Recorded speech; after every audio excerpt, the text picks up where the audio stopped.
Looks like it's already been a week, guys and gals out there, and you've got Will and John back. Derek's still playing hooky. I guess he's on his honeymoon. And seen some of his Facebook stuff, and he's not a big social media guy, but I think we've been seeing some of the stuff he's done and some of his wedding pics, and kind of looks like he was happy for a day or two, anyway. Yeah, until the reality sets in, he's married. Until the honeymoon's over, right? I guess that's what they say, isn't it? I guess that just leaves me as odd man out now. Oh, come on. You just go get married tomorrow. You'd be like the rest of us. Yeah. Tomorrow might be a little bit quick. But... How long's it been since you were last married? 9 years, 10 months. Gotcha. I could almost do it to the day, but... I guess that was a memorable day. How things been going at the Barber Motorsports Museum? I'll be honest, I can't talk about a lot what was going on. A lot of non-disclosures lately. Nice. That means cool stuff's happening, generally. Cool stuff. Things are buzzing. We've been in the news a little bit with a few things. Even on the Formula One front, I saw our name mentioned in an article on Race Car. Don't know if there's any truth to that. I'll be the last guy to know. Usually the day after something happens, I find out about it. No, things been going on. My X180R project, motors all in, doing the preliminary firing up and testing, and we restore everything to a running driving condition. So we've been, that's where we're at. We're just getting it ready to go out on the road and put some miles on the thing and make sure it runs and drives. Got that. Then I got to jump on to the Mark 10 project and get that all ready. And we've got a couple other projects going around. Bonham's auction coming up, and we've been prepping some of our duplicate, triplicate, quadruplicate motorcycles, putting a few things from that auction, and prepping for the swap meet, which if anybody's in the Birmingham, Alabama area beginning of October, fairly large swap meet, mostly motorcycle stuff, but there's some car stuff that's trickled in there, and sometimes it's a good time to come pick up a model or t-shirt or something that's car related at a motorcycle event. It's always cheaper. It's one reason I like doing the swap meet. It's just seeing what deals I can find for the four-wheel stuff. But now the whole swap meet, that's kind of your baby, right? Yeah, I'd say, well, normally I like to give credit a lot, but really it's mine. I talk to everybody, do all the registrations, sell the vacant spaces, which there actually are a couple because we've expanded the area and it's kind of a fluid area, so I can kind of make it as big as I need to this year. So we've eliminated the 400-person waiting list and things like that. But yeah, that's what I'll do pretty much that whole first week of October. Just get, that's all the on-the-ground stuff, not to mention the months and months. It's about 1,000 hours of work per swap meet to put that together. 700 spaces, roughly, and I think I've got about 500 vendors on those 700 spacers. So it's no Hershey, it's no Charlotte, it's no Carlisle, but it's fairly big in the motorcycle world, and it's 4.2 miles. If you walk up and down every aisle, there's 4.2 miles of swap meet. It makes it for a fun weekend. Is that a Saturday, Sunday deal or Friday, Saturday, Sunday deal? Or... Officially. Unfortunately, I've never been. I need to make my way up there hopefully this year, but we'll just kind of have to see how things fall. Well, officially, it's a Friday, Saturday, Sunday deal, but like most swap meets, things start trickling off a little bit on Sunday. Friday and Saturday. Friday's always the big swap meet day, and Saturday's the big event. And it's not just a swap meet. I guess I'll just do a little whole plug for the thing. And that's, it's ARMA vintage racing on the track, all different types of historic motorcycles and vintage and 60s and 70s era, mostly motorcycles racing on track. There's an off-road course. There's a trials course. There's a kind of a carnival-like thing in what we call our fan zone.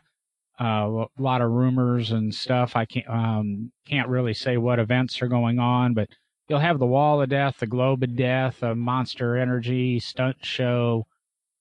It's all. Dang, there's a lot Yeah, going on. there's about 70,000 people over the weekend, and it's the whole park's just packed and busy. And last year we had a hurricane come through on Saturday night, so we had to shut it down for Sunday.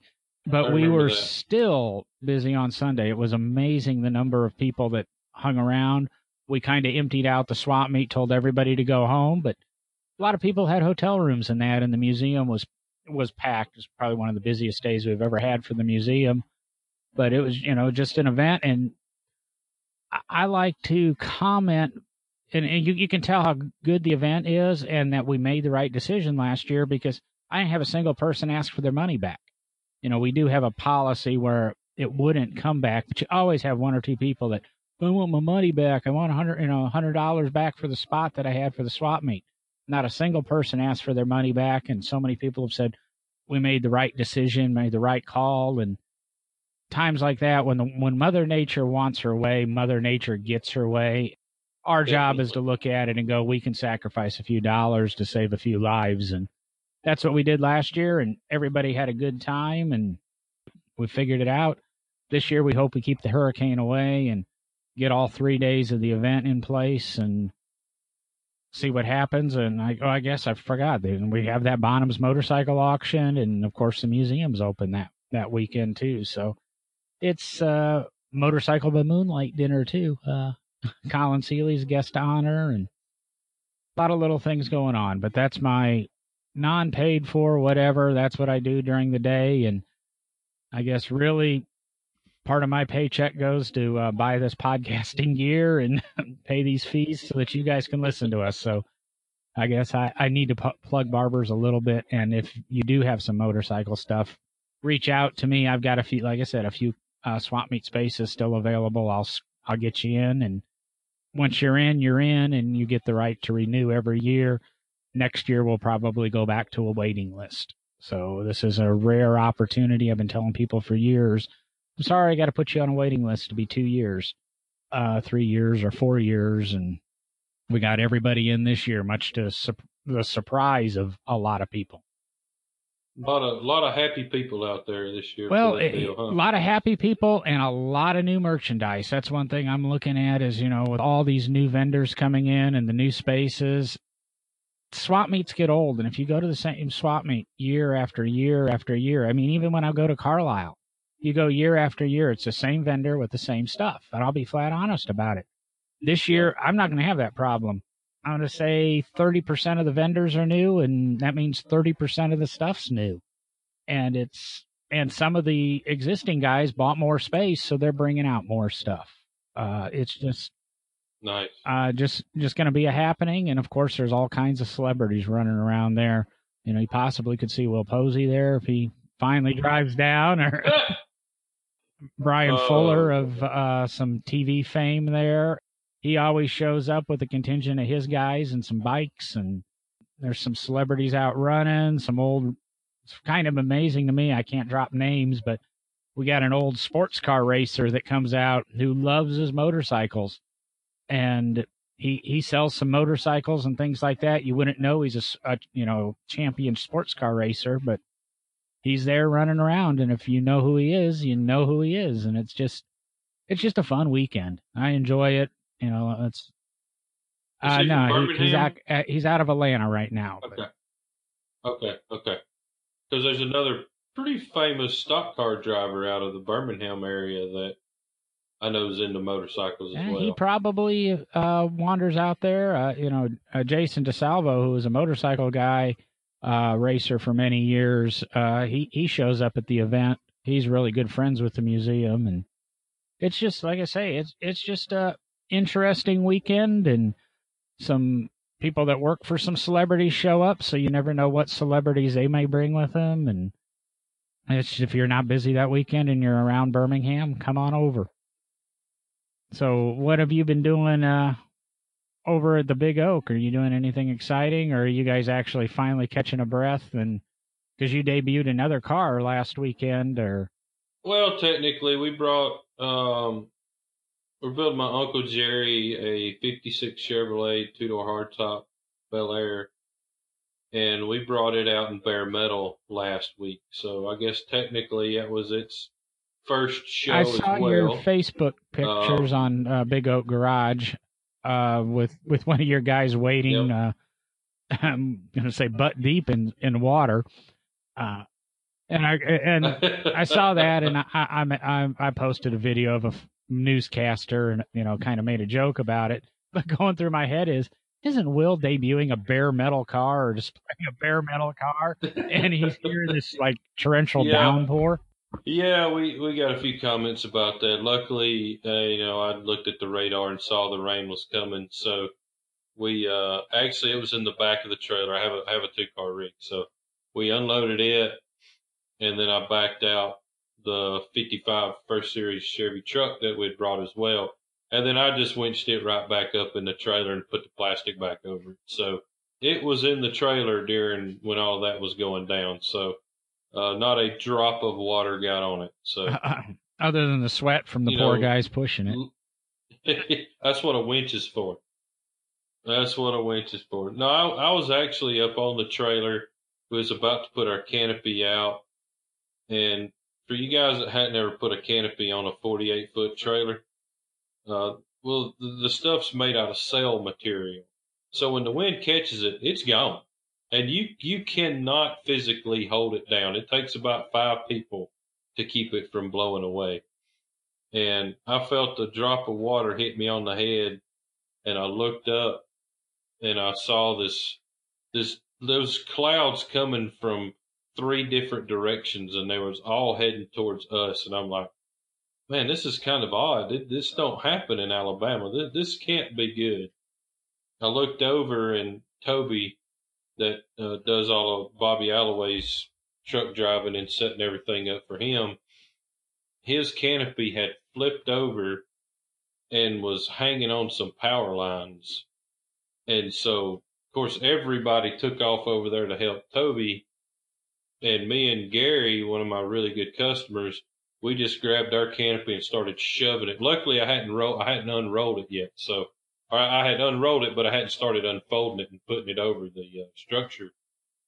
So we just grabbed it and just started shoving it through the roof access in the trailer. And by the time we got it all in there, and I shut the gate, I was a little wet, but I wasn't, I wasn't like soaking wet or nothing. So we just hung out in the trailer, and man, it rained so hard, so fast. And that video is a little deceiving because we were in turn 3 of the oval track there in Bowling Green, and it's all asphalt, and all the water from that track goes to turn 3.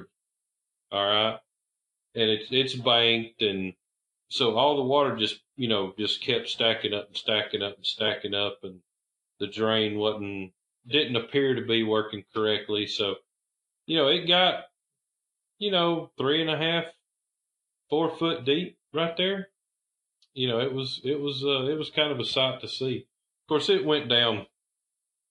It went down fairly quick once the drain started working and whatnot. So Levi actually went out there and picked the manhole cover up off the drain and kind of slid it to the side, and that helped a little Now bit. it's like the video that I posted, which I assume you saw, was from something a few years ago with a newscaster who's in her little canoe rowing, talking about how the floodwaters were in the area, etc. And 2 guys walk by her while she's on this live report, ankle deep in the water. So it's all about perspective, but it made a Big Oak video look pretty cool. If you would have had a golf cart there, you'd have been in trouble. Oh yeah, yeah. There was a Chevrolet Z71 2500 come through there. Or say Z70, it was 4-wheel drive, and it was up on the chrome part of the front bumper coming through there. And I'm like, ooh, man, because it didn't look. You couldn't tell how deep it was at all, especially if you hadn't ever been there before. So, yeah, luckily nobody came through there and messed anything up. But other than that, we're just tying up a bunch of loose ends that kind of have been neglected over the last couple of months, via building the Camaro and finishing up the truck, and so just doing that and tying up loose ends on the little 42 truck, trying to start getting ready so we can put some miles on it, and got a few other little local shows we're going to take it to. Of course, we'll be going to SEMA here for too long. It won't be long, and SEMA's right around the corner. That show just sneaks up on you. It's one of those. It's the same time every year, but man, it just this time of year, it's like time just starts. It's something I've wanted to go to SEMA for years, and I've always I've just about always had ways of going, and I talk about it with people and talk about it with people in January and February, and then next thing I know, I look at Facebook or Instagram, and oh, my friends are at SEMA. Dang it! How did that slip by on me? And that's I've got to figure out a way to track stuff better. Zara found this little app for my phone, and we're able to put things in it, and it's so far working really good because it sends me an email every day and lets me know what's going on. And when I'm scheduling stuff, I can go, oh, what's happening. We've even got a fake person for setting aside weekends for events that we might want to do. So hopefully that, maybe I can get to SEMA this year, but maybe I can remember some of these hot rod events next year and some of these concours want to do. I'm trying to make it to the Atlanta Concours here in a few weeks, mid-September. Looks like that's going to be a pretty happening thing. McPherson College is going to have a presence at that Concours too, and of course Will and I are graduates of their restoration program, so at least I want to go over and kind of harass them because it's like the week before our vintage festival and they won't come to our vintage festival, but they got this motorcycle restoration program at McPherson. Why aren't they talking to us? I'm sure there's politics or money or something there, but it's above my pay grade. I just want to play with cars. Hey, what's the dates on that Atlanta? The last weekend in September? Let's see here. The Atlanta Concours d'Elegance. September 29th and 30th at Chateau Elan Winery and Resort, right there near Road Atlanta. What's out west? A little farther than that. We're going to Dallas, Fort Worth to the Good Guys show.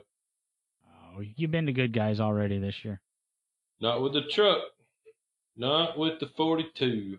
Took the race car, but cool. Plan on taking the race car and the 42. So we're going to see how that one works out for my schedule. And obviously, we know where Will's going to be that weekend. We've been sitting here and we were chatting. We like to kind of do these topics. Sometimes it's cool when we just can we got 20 minutes of good conversation here. And I guess that's the way No Driving Gloves is supposed to be. It's just BS conversation. The theme of the show tonight was going to be sleepers. And, of course, we read an article and I found an article about sleepers, and we disagree with some of the cars on it. Some of them, we don't. And, of course, you can go through, and the article will be linked on our Facebook page. And you can read, find out, do you feel an AMG C63 is a sleeper? And in the pre-show conversation, I said, yeah, I kind of think it is. It's almost as fast as the AMG GT, but it's a four-door sedan. While Will knows what AMG is, and most of our listeners know what AMG is. I had a conversation with somebody. I guess I'm going to go back to good old Richard Rawlings, his little incident with his Hellcat Challenger, where he bounced it off the wall the other day. So I'm going to talk about Richard Rawlings here, and like the AMG Mercedes. If you're a car guy or a listener to our show, I'm pretty sure you know what AMG stands for. And I'm throwing Richard out here because he crashed his Challenger Hellcat during a drag race at Roadkill Nights. The first thing I saw or thought when I saw it is, that sounds like Richard. And not from the fact, what a buffoon, he crashed the car. I'm going, all of a sudden, the world knows about it. You Google Richard Rawlings crash, the top stories are all about him and Gas Monkey crashing this car at Roadkill Nights. 90% of the population of this country didn't even know Roadkill Nights was happening because they're not car people. But now they see it. Now they're aware. Dodge got some publicity, whether it be negative or positive. Any publicity is good publicity. It's just how you spin it. But Richard doesn't care. He got his name out there. He got Gas Monkey Garage out there. He probably picked up some viewers to his show over the next couple of weeks. It worked for him. And it's just, I got a little bit of heat saying this on some Facebook pages because, oh, it's not good because all of a sudden the city can shut this event down because he was stupid and did this. And it happened. No, I don't see that happening. It's a drag race.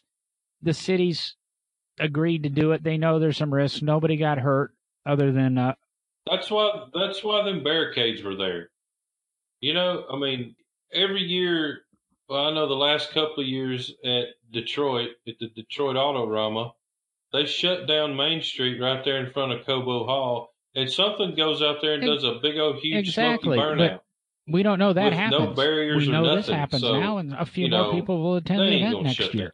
So that's any publicity is good publicity, and I guess that's where I'm going with the AMG C63. Will knows it'll blow your doors off. I know it will.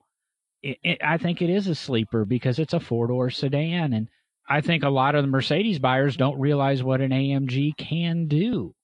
AMG does a program with their dealers that they bring all of their dealers through this program every year so they can experience what an AMG car does on track, what an AMG car can do with, passive cruise control and autonomous braking and things like that, where, a car dealer is never going to put you in, tell me a Mercedes dealer is going to put you in a $100,000 AMG and tell you to go full speed into the back of another Mercedes and see if it stops you. They're not going to let two of their cars be at risk like that, but Mercedes will do that in this program. People buying Mercedes don't even know what an AMG is capable of. A lot of the guys selling them don't. So I think that, that car on the list is a pretty good sleeper. But, when we think of sleepers, what are you thinking of? I said, what's a good sleeper car?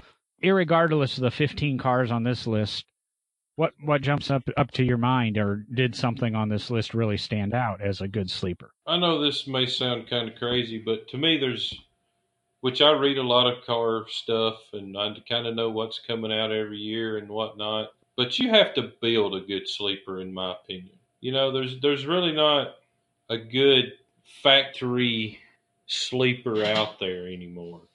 I guess as far as a factory sleeper goes, I think they just discontinued it. Would be like the Chevrolet SS that you done some work to. Yeah, it would be a pretty decent sleeper just stock. But if you went in there and done a little cam and head work and possibly a little suspension work, you got a pretty good sleeper. A Trailblazer SS was a pretty good sleeper, but you'd have to take the badging off of it and make it look like a regular Trailblazer. Because when one of them rolls up beside you, they just look different. I know it's just a little bit of badging and coping on the side of it, maybe a little different front bumper, back bumper, but to be a sleeper, you got to really look unassuming and be fast. And that's why when I see a Mercedes or a Lexus or a Cadillac or anything like that, sleeper is nowhere near in my vocabulary when it comes. Not even an AMG Mercedes, a regular Mercedes, because it's going to be quicker than your average four-door sedan.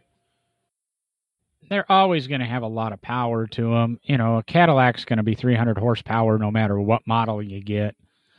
Mercedes is always going to be up there. AMG just makes it a little bit faster. Yeah, and they make them handle better and everything else. So, as far as a factory sleeper goes, there's really not much out there, in my opinion. We built a car 3 or 4 years ago. Scotty D labeled it the ultimate sleeper. I guess it could could be that if that's what you're looking at, but it's a Model A sedan. If you walked up on it, you were thinking this is an original Model A sedan that's been lowered just a little bit. And but under the hood, and I mean, the hood is original, the grill's original. I mean, everything, there's not a modified part on the exterior of this car. The bumpers, everything. And the wheels we had made to look like original Model A wheels that kind of hide the disc brakes behind there. But it's got I don't really know exactly how many horsepower it was, but a fast fuel injected small block Ford with Brodix aluminum heads, and I mean, it's it would scare you because I mean you're on tires that ain't but 4 inches wide, but rolling 20, 30 mile an hour and you kick the thing, it will scare the piss out of you. Uh, and it's very, very unassuming looking. It looks, like it's still got the 4 cylinder in it and everything else. So we even did one tailpipe coming out the back. Granted, it's a 3 inch or 2.5 inch. I can't remember what we did. Pipe coming out the back, not a measly little 2 inch pipe or 1 inch pipe or whatever they had. So it's pretty unassuming. That's what I kind of classify as a sleeper. I mean, if we hit this list, the Taurus SHO's on there, and to me, as an SHO owner, it's definitely a fast car, but it's 375 horsepower, 0 to 60 in 5 seconds. 0 to 60 in 5 seconds isn't that fast anymore. I mean, it feels fast, and it's a 5,000-pound car that's going 0 to 60 in 5 seconds. I mean, it's fun. I enjoy having it. It's probably a sleeper because, I mean, factory walk in, write a check, and have this kind of power, and it doesn't look that much different than any other SHO. The one that's on this list that I even forgot they still made, they changed the name. It used to be called the Honda Accord Sport, but it's now the Honda Accord 2.0, and it's got a 2.1 liter or something like that, 2-liter motor from the Civic Type R, slightly detuned, but it's still 200 or 300 and some odd horsepower, and available with a manual transmission. I think you could probably bet most car guys, does an Accord come with a manual transmission?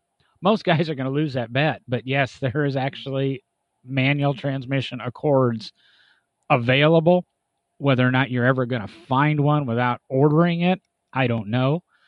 But that one might be a sleeper, but it's not going to be any faster than that SHO and 0 to 60 in 5 seconds. What a sleeper is, take my old ZC CRX. The dual overhead cam looked just like any other CRX, but I had about 40 more horsepower than anything else. Still not very fast, but still faster than most CRXs. Or my old convertible Isuzu pickup. I always like quiet exhaust. I don't like a noisy. I don't want something you can hear 3 blocks away. But my Isuzu pickup, while it was black with purple fenders and convertible and lowered and wing on the back, that's how it ran around for a few years. And then when I blew up the stock motor actually had a head gasket failure. We stuck a 350 in it out of a 78 Corvette, but kept the exhaust quiet. The thing sounded like a Lincoln. But on the days that it actually ran, it ran like a Banshee. And it was the days of the 5-liter 5.0s were new cars. And I always remember one race I got in, and a guy in his 5-liter Mustang pulled up next to me, top down, girlfriend's checking out my truck, and all this guy could do is accelerate off the line and try to beat me. And then I got him there too. And, it's that teenager. I was 19 years old at the time, and all you wanted to do is, impress girls and maybe have a drink that night. And to me, that was a sleeper. Nobody ever expected an Isuzu pickup to outrun a 5-liter Fox body, but it would. And that's That's a sleeper, something that we're not expecting. There's no rhyme or reason for it to do it. Will's Model A, we put a video up of that about a year ago, and I'll dig that video up, or maybe he'll resend it, post it. We'll highlight that. That's a sleeper. You know, the stuff on this list in this article. You know, I guess they sent out a week ago or so. So tell us what's your best sleeper out there. You know, you're talking that AMG, Volkswagen, BMW 5 Series. I think the best one on the list, in my opinion, is the GMC Cyclone. But that's as bad as the AMG though, because any car guy is going to know what a Cyclone or a Typhoon is. If you strip the badging off of a Cyclone and you pull up next to it, and it's just a square body S10, you know. But you've got to take the ground effects off of it. You got to change the wheels. It's still lowered. I mean, it's but not a lot. Not a lot. I'm just by that list would be the Cyclone to me, because the Cyclone, dude, them son of a guns were fast, and they were all wheel drive. Yeah, this is where my 10 years comes up on you. Is we had a buddy that he had the 454 SS when it first came out, and then he got rid of that for the Cyclone. And in the wet, those things were absolutely amazing. They'd outrun anything if a little bit of moisture, a little bit of dew on the road. I just don't know how, and that was when they were brand new, and they still they still hang out there. And there's a story about Leno, and he's got one, and it's the typical Leno rich guy story. He went to he needed to buy a Christmas tree. He stopped to get a Christmas tree, and they wouldn't deliver it, so he walked to the used car dealership across the street and bought a Cyclone for like $3,000, and that's how he took his Christmas tree home. But typical Leno just gets lucky. Well, you got to be jealous of the guy, but it's What about the Mercury Marauder? Now that there's police interceptor with a Mercury badge. I mean, it's kind of like my Taurus in that it's they were always black or this monochrome. Maybe they did come in another color other than black, but yeah, you could get them any color you wanted. Oh, I thought I'm pretty sure, but that's one that kind of gets forgotten. It's just there and fast. Yep. Like I say, it's a police interceptor with a Mercury badge on it, and anybody who's been on the wrong end of flashing blue lights knows that a police interceptor is a pretty quick car. What about? Would you consider like a Buick Grand National? Nah, I wouldn't say a Grand National, but like an '84 Buick Regal T-Type, in white or some other color other than black. Yeah. That's a good sleeper. That those are just as fast as a Grand National, and really they are a Grand National. Who else put out? If you go back to the '80s and my love for Chrysler, the old Omni GLHS. For its day, it was a rocket ship. It goes like hell, Shelby, and that's what the GLH stood for. And even sticking in that kind of category, even the Little Red Express truck. I think wasn't it when it came out? Wasn't it the fastest production vehicle in the United States? Well, as a former Little Red Express owner, I know a little of those details, but yes, it was the fastest American car sold in 1978. It was the third fastest car in the quarter mile sold in 1978, or vehicle. The Porsche 928 and the Ferrari 308 were faster than it in the quarter mile. Other than that, it was faster than everything else. And that's typical Dodge looking for a loophole. But the Little Red Express, I mean, it was red. It had stacks on it. It had wood trim. It stood out like a sore thumb. Now take a Warlock or a Power Wagon or something like that. they were just about as fast. They just don't get the notoriety that the Little Red Express did.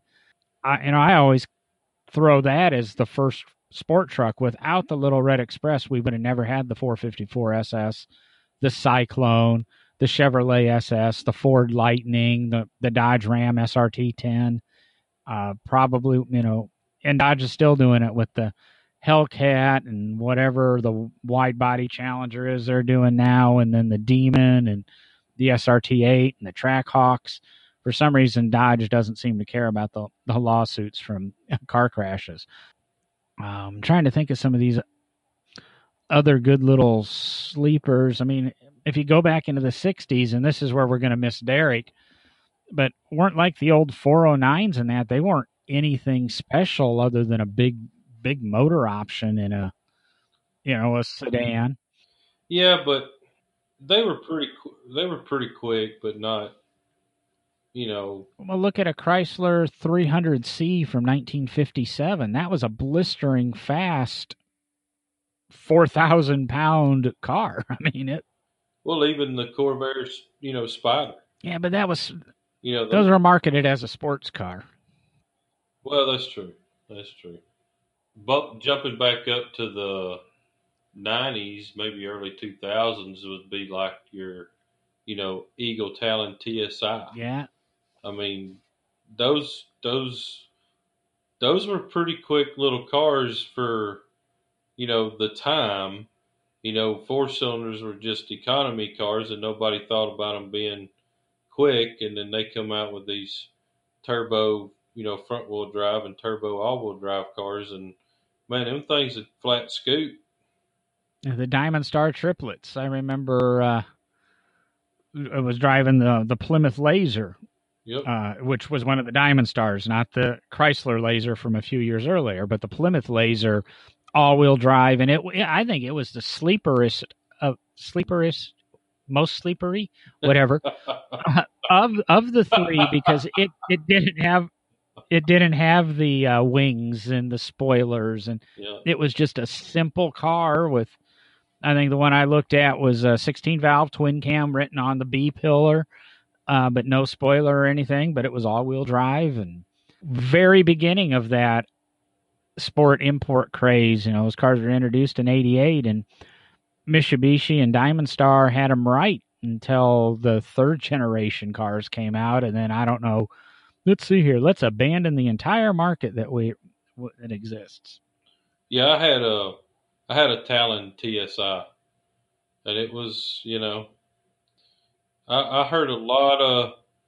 It was about the time the 4.6 Mustang started coming out, and I heard a lot of feelings with that little car, which being an ex drag racer and going to the track and stuff like that, I knew how to get out of the hole in a car like that and change the gears right, and of course they would be reeling me in on the big end, but they were sucking hind tit pretty hard, having to catch up with me, and there were several of them that just didn't even get their time slip and went home, on just fun grudge racing testing tune nights, Of course, mine wasn't stock, but I mean, it looked stock on the outside.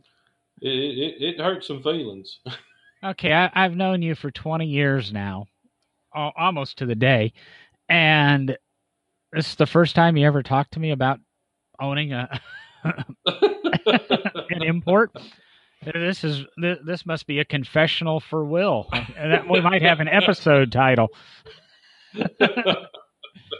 We're not going to ruin your name at the next Good Guys event. We're talking about your. Well, I'll tell you the quick story of how I acquired this car. A good friend of mine named Fred Abel in Coleman, Alabama, was looking for a little truck, and I had a '98 S10 that was, of course, slammed right on the ground with Americans, and I mean it looked like a little hot rod truck, and that's what I drove back and forth to work. And he needed a truck, and I'm like, well, what you got? He goes, man, I got this little Eagle Talon. And I'm like, I don't know. He said, well, just come drive it. I was like, all right, whatever. So I drove it, and I'm like, dude, this little thing will scoot. And he goes, I'll trade you straight up for the S10. And I'm like, oh, screw it. Okay, whatever. So we traded straight up, and I had the little Talon for a little while, and I had a lot of fun with that car, you know? Old man pulled out in front of me, totaled it. That So seems to happen. one of the few times I wasn't I going too say that fast. seems to happen quite often up there. I know a few people that seem to have had people pull out in front of them up in your neck of the woods. Well, curvy roads and Yeah, it's country roads, and I think people pull out all the time. Nobody's ever on those roads, and so yep. you just don't quite look as hard as you should. It's not like driving down the main drag here in the city. No, no, it happens a lot. It happens a lot. But yep, I owned an import. I actually owned two, but I'm not saying what the other one was. So there's I guess, a pretty interesting conversation on what makes a sleeper. For some reason, I always think of a Nova as a sleeper. I don't know why. They were always fast cars. Yeah, I mean, I guess you could take a 74 or 5 Nova or whatever, those hatchback looking ones. I think they started in 73. I'm not sure how many years they made them. Now, be careful. When Derek hears this, he'll get all defensive about his GTO. Well, I mean, It they is. were heavy and they were slow and not very pretty. Let's be honest. Ain't no sense hiding it. But, you get one of them and put a, romping, stomping motor in it. It'd be somewhat of a sleeper, but, not like some other cars. But There's a I couple. remember we were when we were drag racing. We had a '67 Camaro that was, full tube car. It was an all out race car. It's all it was good for. And we were at the track one night, and in come this 67 or 8 Chevelle station wagon. You know, big old grandma car, and they took the tires off the back and put slicks on it, and it had a primer spot on the driver's door, and somebody just wrote Spot above it. So the name of the car was Spot, and holy cow, it had some monster big block with nitrous on it, and dude, it was like the fastest thing there. It blew our car away, and I mean we're set up for it, and this old heavy wagon was toting the front wheels and just gone. So that car always comes to mind when I think about a sleeper too. I was trying to see if there were any more factory ones, but you're right. The home built stuff is up. That's to me where the sleeper is. It's just taking something that nobody expects anything out of, and I would say it'd be like taking my Transit Connect and dropping my SHO motor in it. It's There you go. That'd be cool. All wheel drive Transit, 400 That'd be horsepower. awesome. Yeah. Oh, by the way, Zara told me this week, no, I can't send you my van in a blank check. Oh man, come on. But I'm still looking at the rocket racing wheels and the wrap ideas. I started getting on the old iPad and drawing up a couple of things. So why it won't be a sleeper, but we Oh, might be able to do some modifications. I just remembered another ultimate sleeper that was built. It's not a bought one. We were at the Indie Good Guys show 4 years ago, maybe. Anyway, Scotty D shot this car, so you had to pull the video up and watch it. It was a Yugo. All right. It had a 500 Cadillac motor in the front and a 500 Cadillac motor in the back. So the front engine powered the front wheels, and the back engine powered the back wheels. And that thing would roll in a Yugo. I don't even know how you'd fit all of that in there. You gotta pull this video up and watch it. It's completely absurd. And it was an older gentleman that did it at home, and like he could run it off just the back motor or just the front motor. He could run it off both of them. It's pretty wild. Pretty freaking wild. I forgot about that thing. We need to share that video on our Facebook page. See if you can dig it up. I'll look for it. I'm getting a little bit better finding that stuff and remembering to post some of it. I think I still owe a couple more Transit Connect cool pictures to the Instagram and that from last week's episode.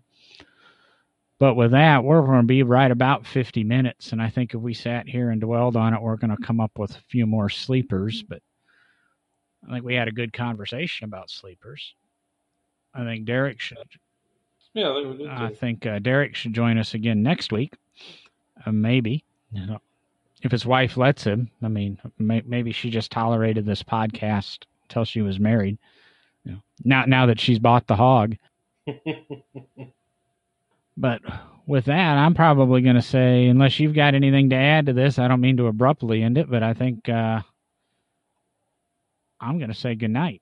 Yep, I'm ready to call it a night too. Okay. Go home and take a dip in the pool and go to bed. Yeah, I won't say anything about your pool. Oh. That's it. I'm out.